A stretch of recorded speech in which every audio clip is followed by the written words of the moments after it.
যত গভীরে যাওয়া হচ্ছে ততই বেরিয়ে আসছে মিডিয়া মাফিয়া কৌশিক হোসেন তাপসের কুকীর্তি।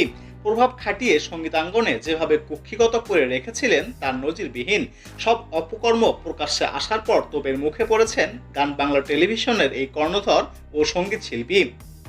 দেশের পট পরিবর্তনের পর জনরোষ থেকে বাঁচতে গিয়ে গা ঢাকা দিয়েছেন।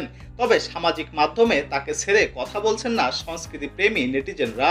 ফলে নানা বিষয়ে ফেসবুক পোস্ট করলেও মন্তব্যের ঘর রাখছে বন্ধ।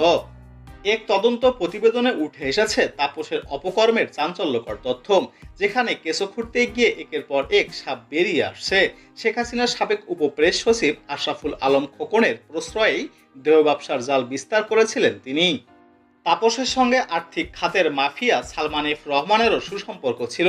তার ফেসবুক টু মারলেই দুজনের হাস্যোজ্জ্বল ছবিও চোখে পড়বে। 2022 সালে যখন সাবেক পর্ন তারকা সানি লিওনের ওপর নিষেধাজ্ঞা দেয় তথ্য ও সম্প্রচার মন্ত্রণালয়, তখন তা তোয়াক্কা না করেই ঢাকায় আনেন। এতে পরোক্ষ সহযোগিতা করেন দরবেশ বাবা। মেয়ের বিয়ের আমন্ত্রিত অতিথি হিসাবে আনা হয়েছে বললেও মূল উদ্দেশ্য ছিল রাঘব বোয়ালদের মনোরঞ্জন। ওই সময় কলকাতার নুসরাত জাহান, মিমি চক্রবর্তী সহ অনেকে এসেছিলেন। বলিউড নায়িকা নার্গিস ফাকরিও তার হাত ধরে ঢাকায় এসেছিলেন।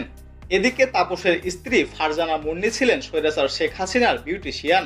সেই সুবাদে আওয়ামী লীগের বড় বড় নেতার সঙ্গে তার ওঠা বসাও ছিল।